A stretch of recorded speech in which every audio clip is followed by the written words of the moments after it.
there is this piece of sheet music from 1924 called America Ya Hilwa. You have examples like Alexandre Malouf, who really wanted to belong to this country and city. And actually, the song, he composed it and he campaigned for it to become the US national anthem.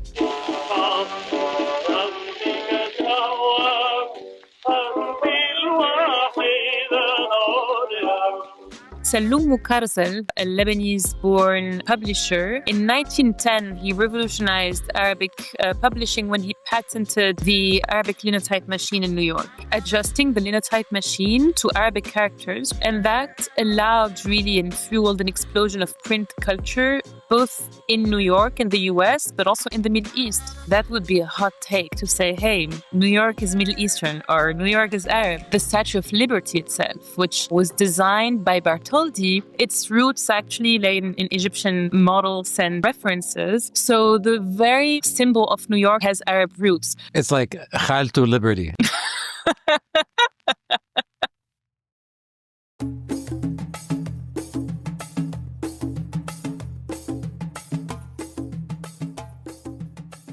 Hey, welcome to the Afikra podcast. My name is Mikey Mhenna.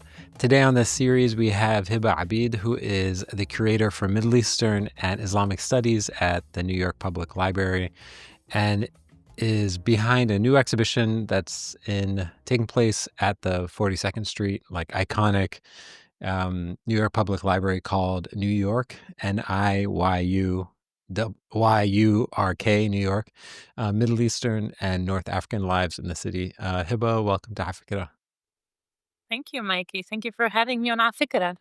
Yeah, I love interviewing friends who I admire. So the first thing I just want to ask you is, can you tell me how long it took you to arrive at this spelling of New York, and why you decided on this spelling for the exhibition title?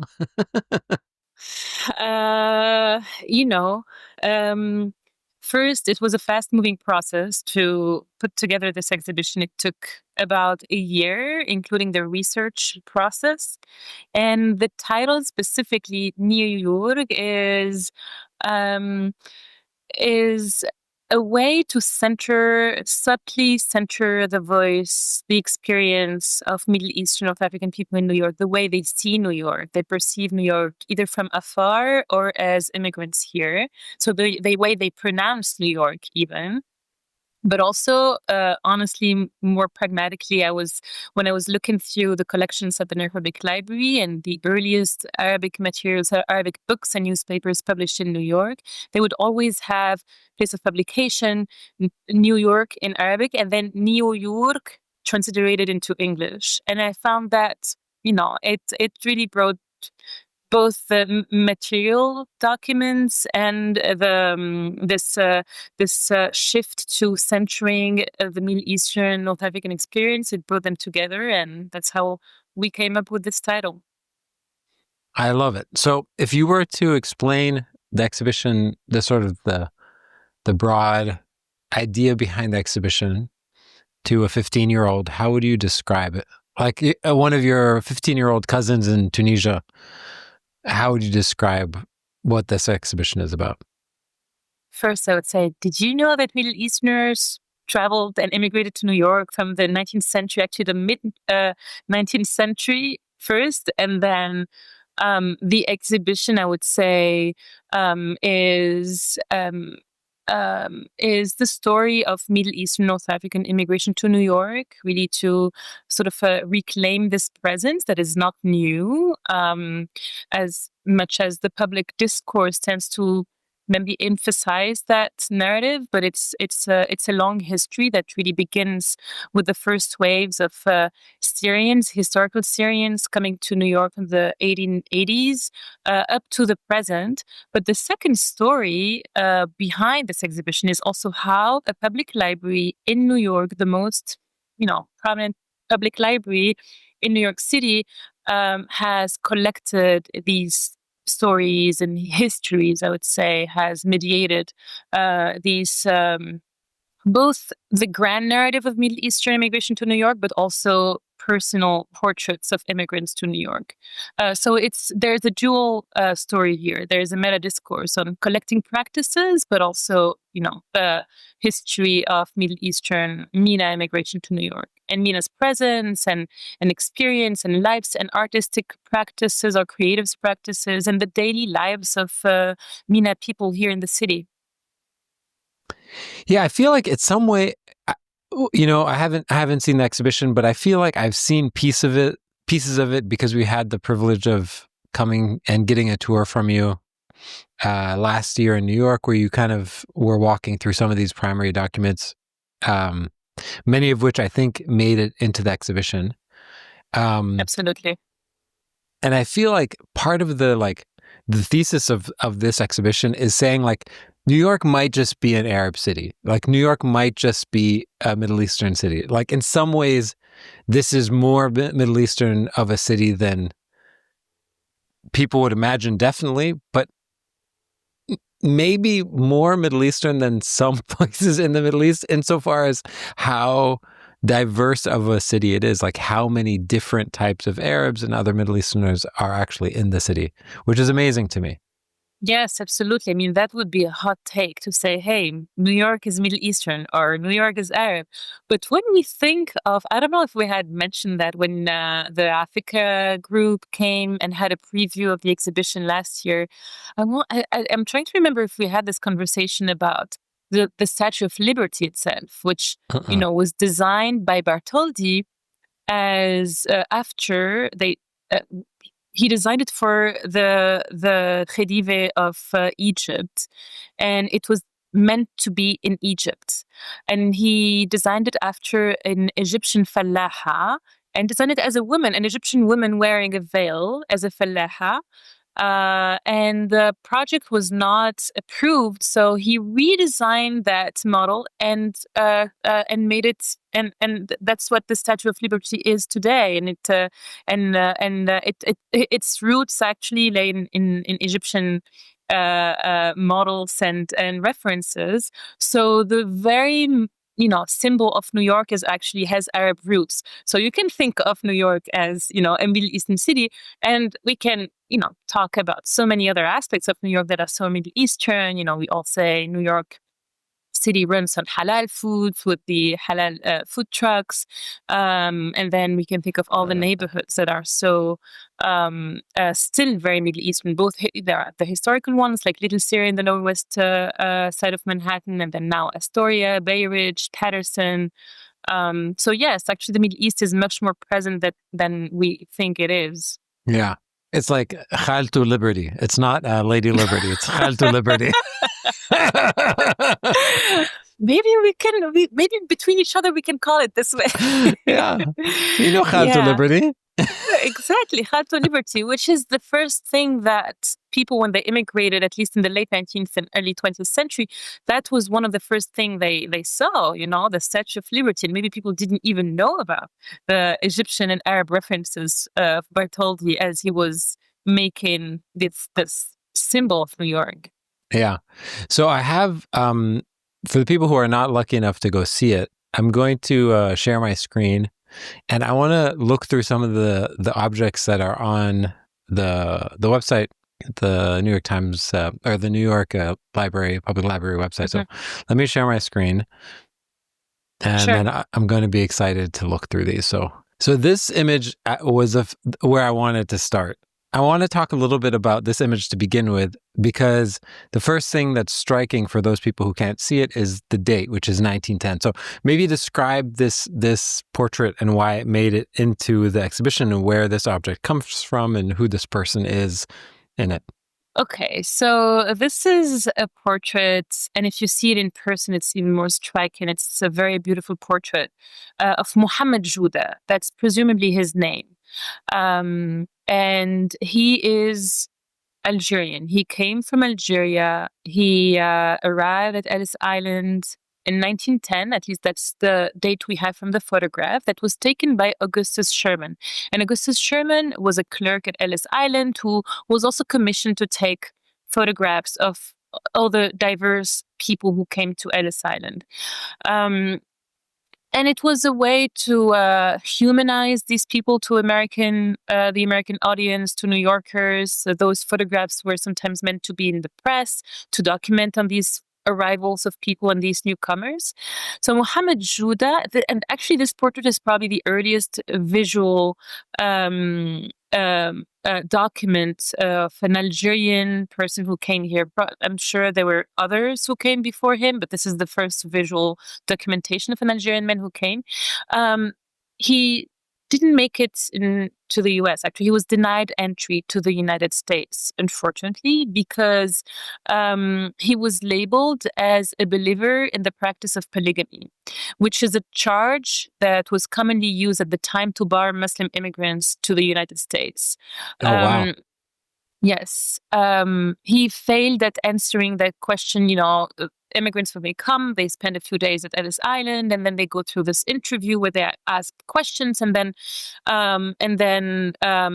the agents and officials at Ellis Island then decide if they fit and they could assimilate with American values, and then they're granted entry or not. In his case, he was denied entry, and he returned supposedly to French Algeria. And you can think of this as maybe one of the early Muslim bans before Trump's Muslim ban. And what was the specific question with that was used to ban Muslims from entering was, do you believe in the practice of polygamy, or are you a polygamist yourself? It's like this interesting loophole. Yeah. Yes. Yeah, especially that I think so. This case was actually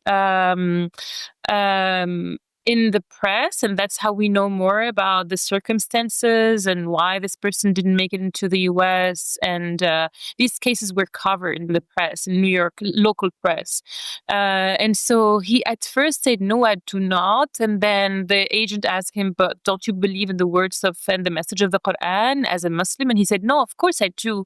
And so he was told, well, in that case, you agree with the principle of and the practice of polygamy. And that's how. So he wasn't even married, and he didn't even, he came as a single man. So it's not, he did nothing wrong or that could lead these officials to think he could possibly be a polygamist.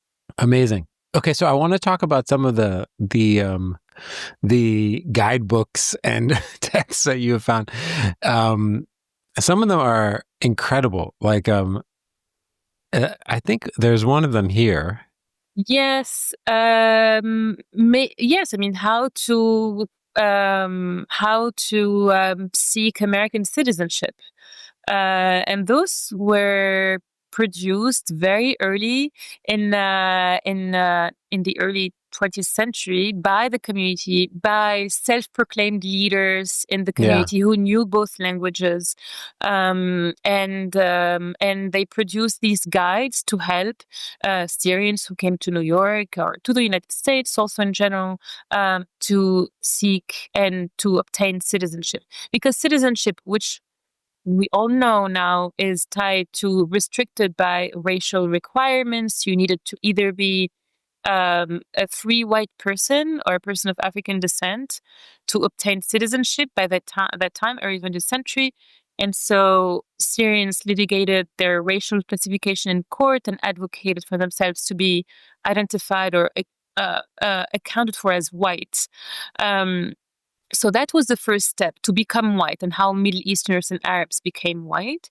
And then they applied for citizenship, helped by these guides, which contain, the likely questions that will be asked, what answers you should give, what is the American political system, what are your duties and your rights, the geography of the United States, and all of that would be contained. All of this necessary information would be contained in these books, published in New York. And we have the earliest editions of those materials at the library. Who was publishing them? Were they local Arab-run presses? Absolutely. Yeah.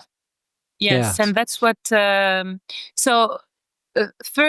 just to say something about why are they here. Also, we have plenty of them. Different ones published by different authors. and different publishing houses, because the New York Public Library collects this type of materials produced by the community. And in all communities. So these things were many of them were accessioned and acquired and bought by the library as they were being produced, so in real time. Yeah. And you can actually see it when you visit the exhibition. There's a date of publication, and then you'll see the stamp from NYPL, which has the date of acquisition or accessioning, and it's just a few months or the same month the book was published by these Arab publishing houses. And yes, they did found their own publishing houses, and which had diverse types of materials published. It's included newspapers, guides, novels, periodicals, all sorts of things. Mostly on Washington Street and then Clinton Street, the neighborhood that we know, particularly you, Mikey, Cobble Hill. Yes, that area near Atlantic Avenue. Yeah. Mm-hmm. You know, one of the things I wanted to ask you about, because the first image that we showed, the reason why I wanted to start with that Algerian man thing is because so often when people think about early Arab immigration, they think of people who came from what was then called Syria, which included basically almost every part of the Levant. But the story of those early Arab immigrants are basically like a Levantine story, maybe some Egyptians as well. But we don't usually talk about North Africans who come. Is that part of the sort of story that you're trying to tell differently and sort of reframe? Yes, I think this exhibition is probably a bit different, or at least I wanted to be. There's a lot of literature about Syrian immigration to New York or Middle Eastern immigration to New York, and I think scholars do a much better job than me. It's a new topic, a new area that I've been researching in the past, 2-3 years. But what I wanted to do is amplify personal stories and the diversity of people who came here and diversity of experiences. So even myself, when I came across these, early witnesses of North African presence in New York. As a North African myself, I felt very moved, and I also learned a lot from it. And so, yes, there's Mohamed Juda, who actually came again, supposedly because he was promised a job on Washington Street by a certain man called Martin Labbé. And some sources say that he's Algerian, Sephardic Algerian. Others say that he's Syrian Lebanese. But he was going to that neighborhood, which was predominantly Syrian, at least to be in the Syrian colony or Little Syria.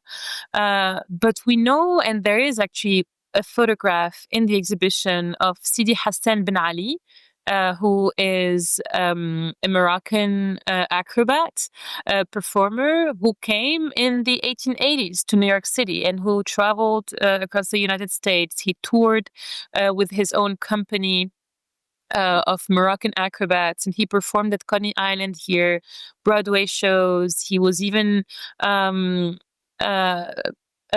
featured in films like The Garden of Allah, and so he's another Moroccan, and he's not the only one. I have plenty of photographs of Moroccan performers in New York City from the late 19th and early 20th century, and it's fun to think of these people coming from North Africa, which again challenges the dominant narrative of maybe mostly Levantine persons.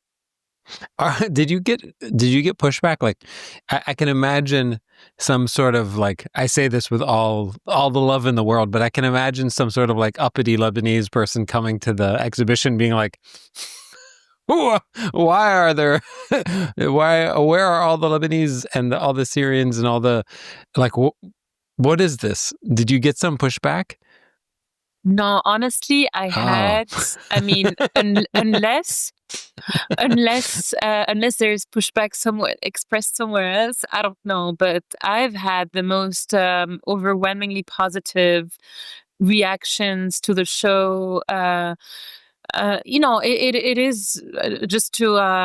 I don't want to make people think that this is a building-wide exhibition and it's huge. It is a gallery that's quite. It's small but very well used, and even despite the size of the exhibition and the gallery, a lot of people from the community were extremely moved to see themselves represented and featured in an exhibition in a New York institution.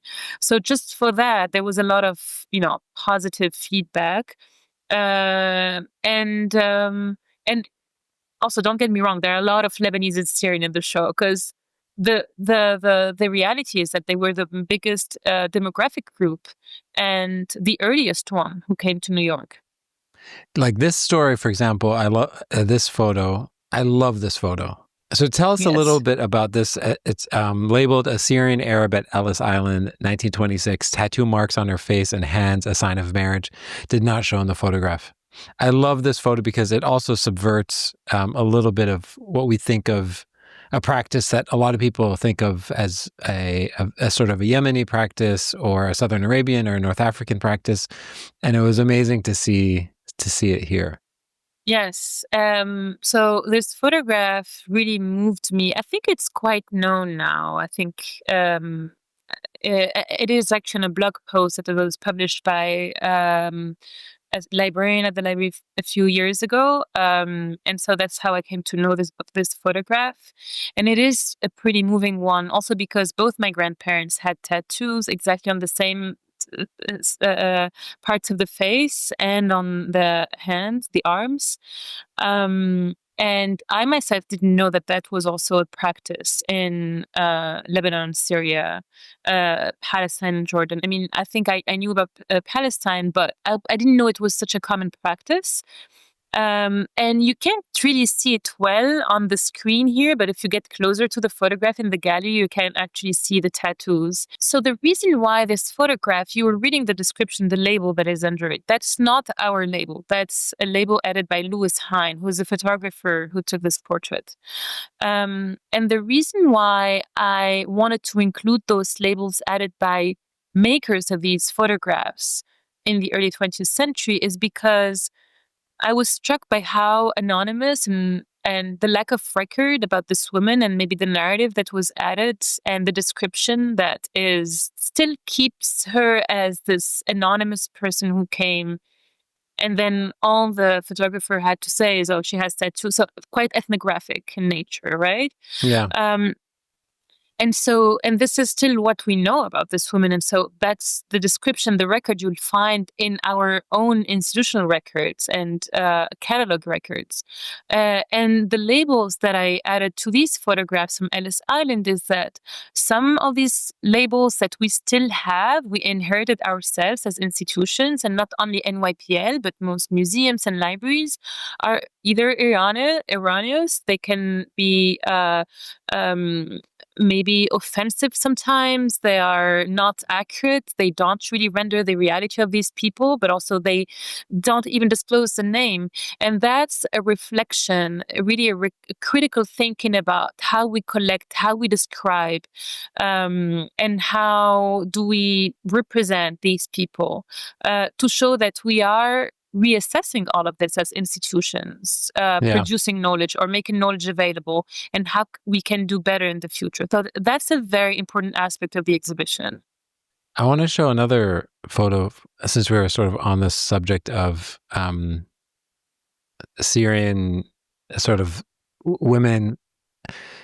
One of the things I think that I don't know enough about, which is like the number of presses, the amount of publication that was happening at that time.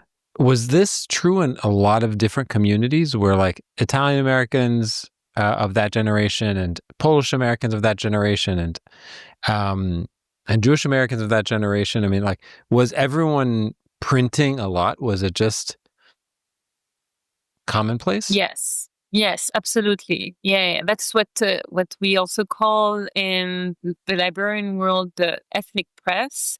And yes, Jewish communities published a lot. All of these communities published a lot because these newspapers and periodicals were not only they were platforms for debate for the community. So that's how first they understood the They're like place, the new Instagram home. accounts.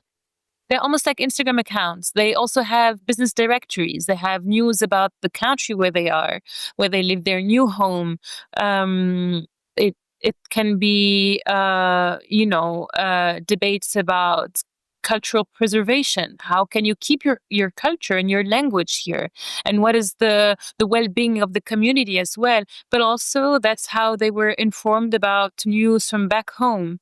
So they are important, and many of them probably didn't read even English yet. So they were not fluent in English yet. So that was a way for them to keep, to remain informed of what is happening here and back home. And these newspapers also included serialized novels or poetry by members, for example, of the Pen League, or writers and poets of the community. Or even Afifa Karam, who here we see a piece she wrote for Al Akhlaq, the character, but she wrote for many other periodicals and newspapers.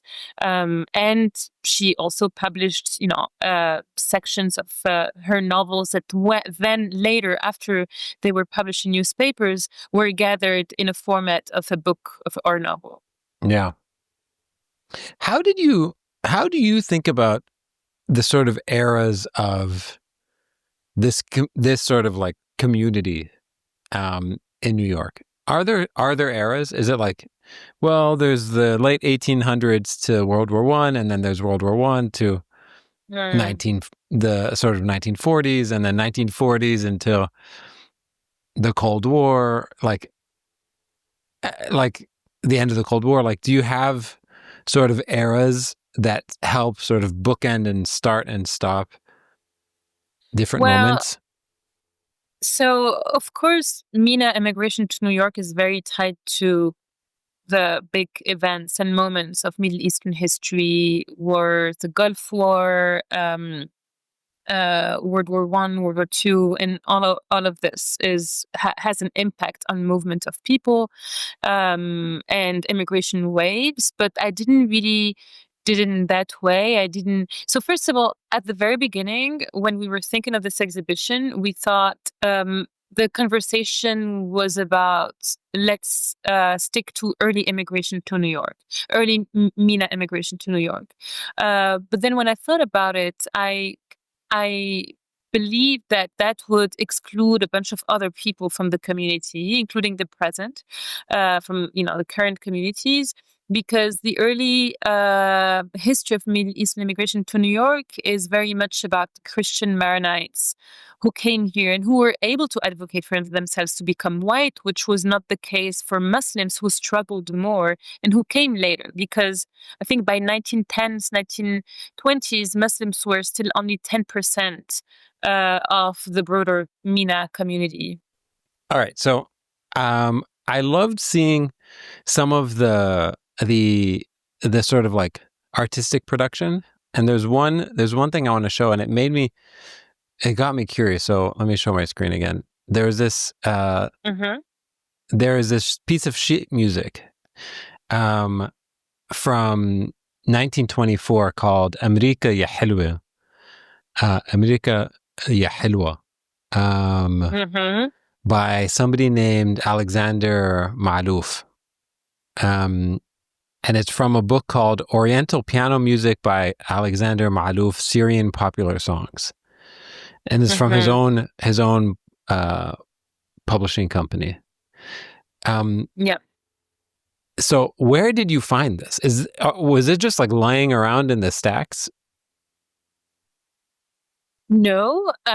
So for those who don't know, the New York Public Library we are not only a public library, but also a research libraries and research centers. And so we are 3 research centers. This main building, the flagship building on 5th Avenue and 40th Street or 42nd Street. And then the Schomburg Center for Research in Black Culture, which is up in Harlem. And the Library for the Performing Arts, which is on Lincoln Plaza, where the Lincoln Center is. And that is the research library where you'll find the music division, theater division, dance division. And we also collected all these resources, music sheets, music scores. And we discussed about this, like, you know how much I love music, and it's a big part of my daily life. That I think I was a tiny bit biased, and I spent a lot of time at the Library of the Performing Arts to find these materials that speak to the music and cultural life of MENA people in New York. So everything that is, photographs of performers, musicians, music scores, those are all from the Library for the Performing Arts. Some are absolutely cataloged. You can find them online on our online catalog.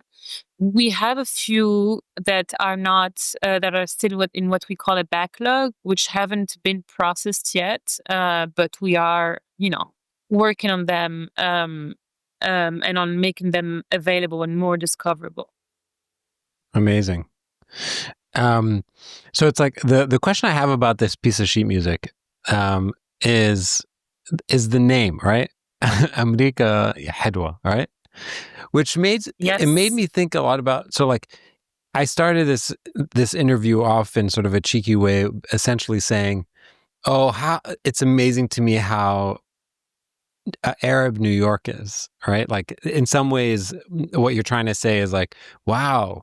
I'm putting words in your mouth, but essentially one of the things I walk away with is saying, oh my God, like New York and by proxy, America is a lot more Arab than I thought, and has been a lot more Arab and Middle Eastern it has been that way for longer than I thought, right? Yes. But when I see things like that, I'm like, wait a second. Also, these people are a lot more American than I thought. They're super American. If you're writing music called Amrika Ya Hilwa, oh yeah, that nobody's writing that song right now from the Arab American community. Absolutely. And Alexandria Malouf is a good example of that. So this piece is in the 3rd section of the show, which is titled Impressions. And that section is about how these people perceived New York and perceived America, and how they built their relationship to the city and how they saw it. But also it is a section that gives a much more nuanced narrative on how they grappled with the city. So someone like Alexandre Malouf really wanted to assimilate and to belong to this country and city. And actually the song, he composed it and he campaigned for it to become the US national anthem. So it's not only just a song that he wrote. He wanted it to become the US national anthem, which of course was not adopted as a national anthem, but he advocated for it to be sung in New York public schools, which happened for a few years. And so you have examples like Alexandre Malouf, who really wanted to belong and to assimilate. And that's also a way to say, I think that's part of the American dream. It goes together, you want to be part of this new nation culture and so on. Whereas others at the same time did not like and were very critical of New York, of American values, capitalism, consumerism, and the importance of work and your and your finances that really determine your humanity. And those words they're not mine. They're the words of a Syrian socialist who came to New York in the 1800s, Nicola al-Haddad, who came with Farah Hantoun, the important and known intellectual, Syrian intellectual. And he wrote very harsh descriptions and accounts on New York. And he was very, very critical. And this piece is sitting next to Alexandre Malouf to show that there were a diversity of voices, Yeah. But yeah, a lot really wanted to belong to this place. Yeah. It's amazing to me. I mean, it's amazing. So do we have any recordings of this being performed? We have the recordings of this specific song in the Library for the Performing Arts.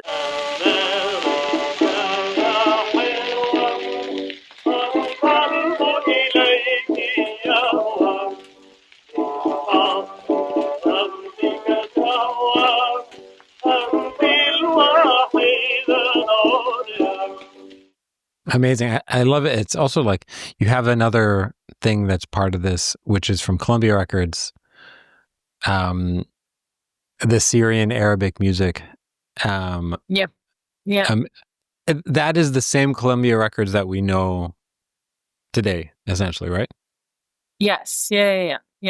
And by the 1910s, these big established American record labels, music labels, understood that there was a demand coming from this growing community, they also produced and pressed Arabic music, Armenian music in New York, catering to this new community. I mean, by the time not that new anymore, but a growing community. Yeah. Yes. And you can see also the very Orientalist depictions that they have that might be inherited from the vision and the stereotypes from about Middle Eastern people from the World's Fair and fairs in Chicago, Philadelphia, where this is how they want to see, and these are the projections they have on Middle Easterners. And I think this woman on the cover is a perfect example. It's interesting. So I want to show this amazing collection that I don't think I knew before looking at the information. I'm going to just pull it up now, which is amazing. Yep, Jorab al-Kurdi. Jorab al-Kurdi. So, on the New York Public Library digital collections, there's this 345 results of this publication. So can you introduce this publication? And then I kind of want to look at one of them together. Sure. Well, this also speaks to the breadth of the publishing world produced by the community in New York. And so Jorab al-Kurdi is one of them. I think it really means, I was always a bit surprised by the title. It means the Kurds' pockets. And we have plenty of them at the library, again, because these are the areas in which NYPL is the strongest in collecting the newspapers and periodicals produced by each of these communities. And there were also newspapers that would reflect on the interests of each group. Sometimes, the Christian Maronite group would have different political leaning, whereas the Druze and Muslim would have different take on political life, both here but also in the Middle East. Also, the relationship to the Ottoman Empire, as many were advocating for the fall of the Ottoman Empire and the independence of Hashem. So they would have very different, very different political leaning expressed in these newspapers. And as I said earlier, you'll find, I think on this first page, I can't see well from my screen, but constant coverage of the news back home. And then if you move further and turn the pages, you'll find especially in Jurab al-Kurdi, but other ones, lots of pages with advertisements for businesses and stores in New York owned by Middle Eastern people. Yeah, like here's one of them. And that's really, really cool. But yes, many of them, and it also shows what were the fields in which they were strongest, like textile,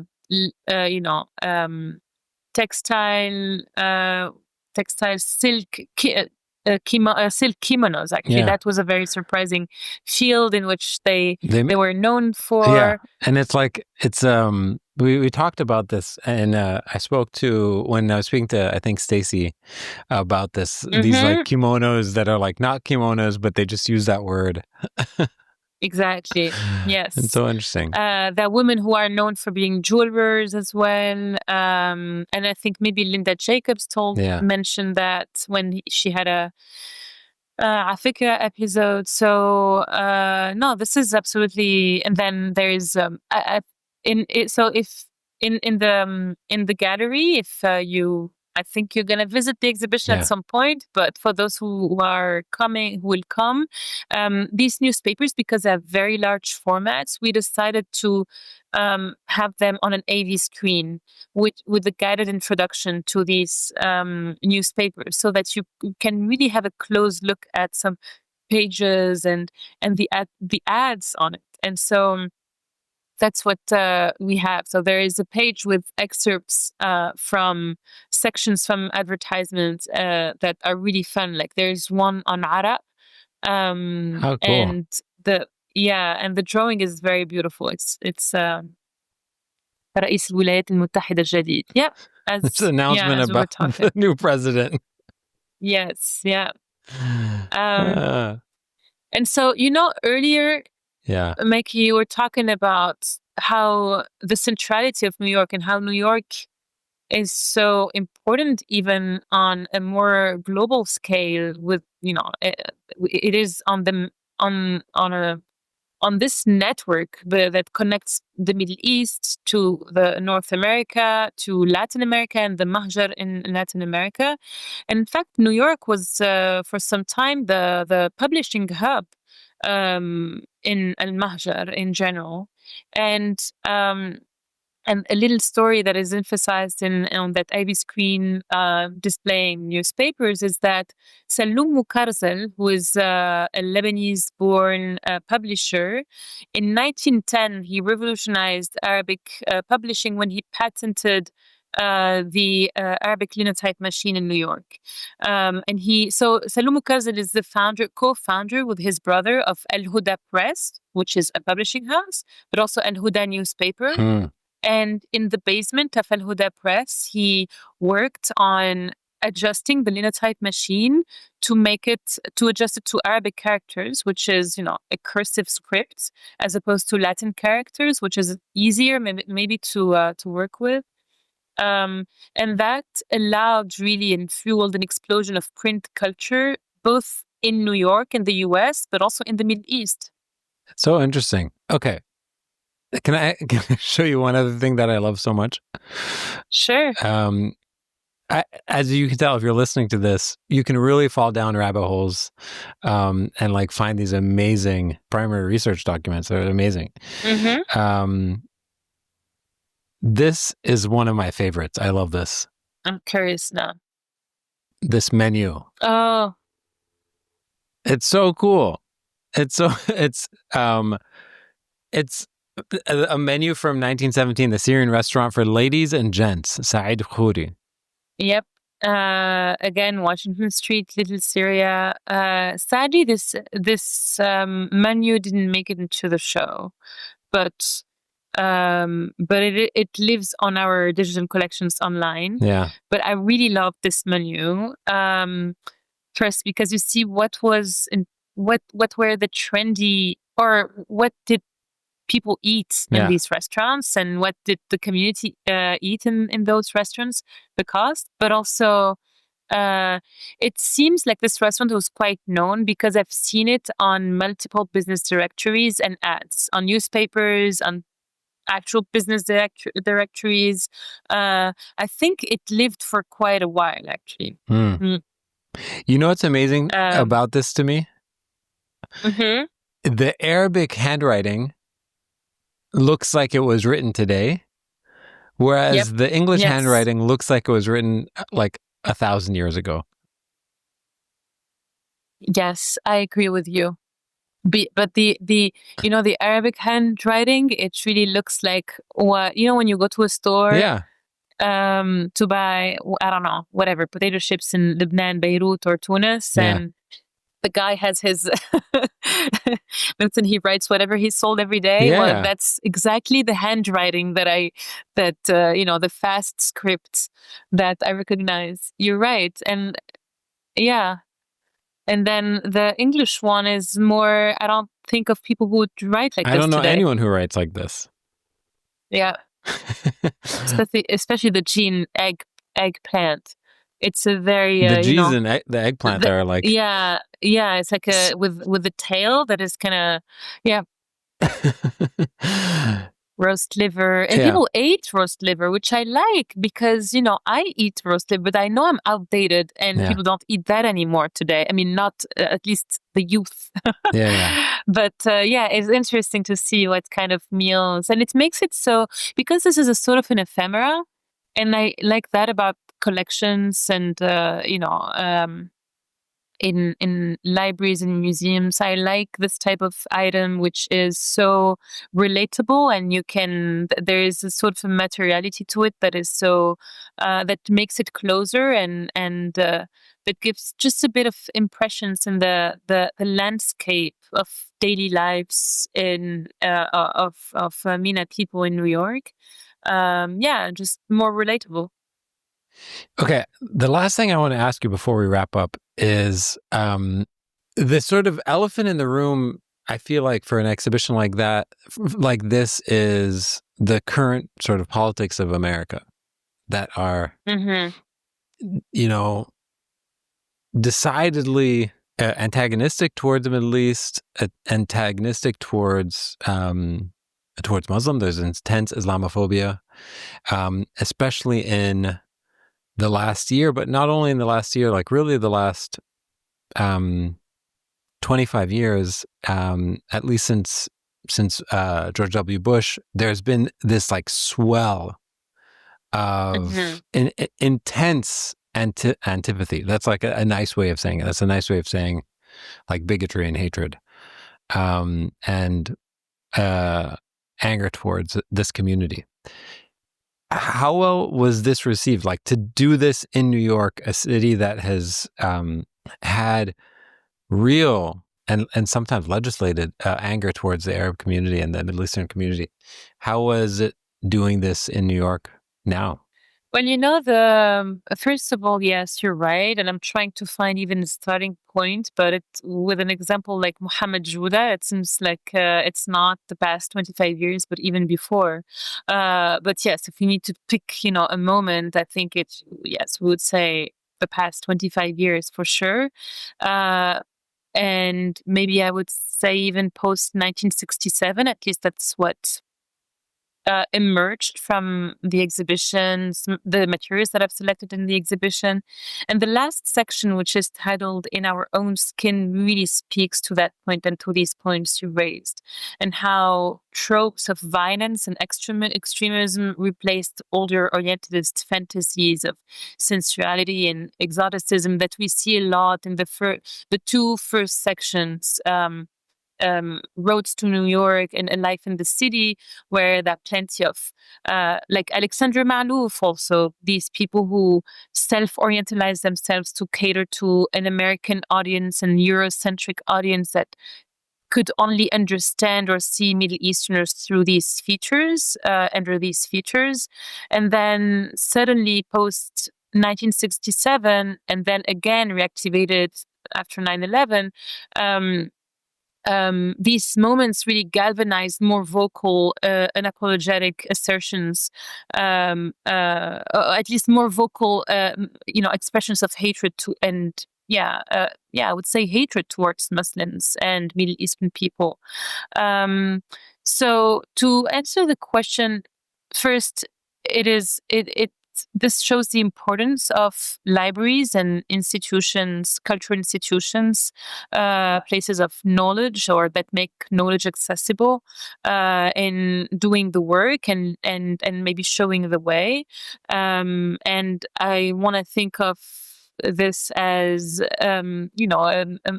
re-emphasizing the role of libraries and maybe libraries as partners to the communities, but the library also learning from the community and learning from their staff who come from these communities as well. Because, I'm not just a curator and librarian here. I'm also a Middle Eastern person and I'm aware of all these issues in public discourse and politically and so on.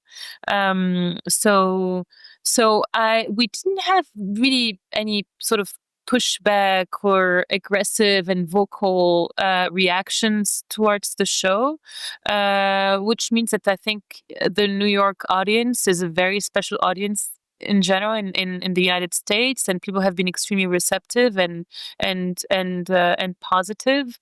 But what I also want to say is, I think this show is very dear to me because it became clear to me that there is a lack of representation of Middle Eastern, North African people and Muslim people in the archives. And if we want to correct that, if we want to make this better, because you can write history when you have tangible traces and archives. I mean, it's not the only way, but that's a very important way to be present, in the narratives and dominant narratives here. And for that, we need more partnerships and more collaborations with the communities and us, being aware of the role of archives. So that's, I think, that's a way also to fix things for the future. Yeah. I don't know if that makes sense. It makes a ton of sense. And I love it. So people can see photos of the exhibition online on NYPL, and we'll link that site in the description, and people can find you on Instagram, so it's easy to find you and stuff about the exhibition. So Hiba, thanks so much. Yes. This was so much fun.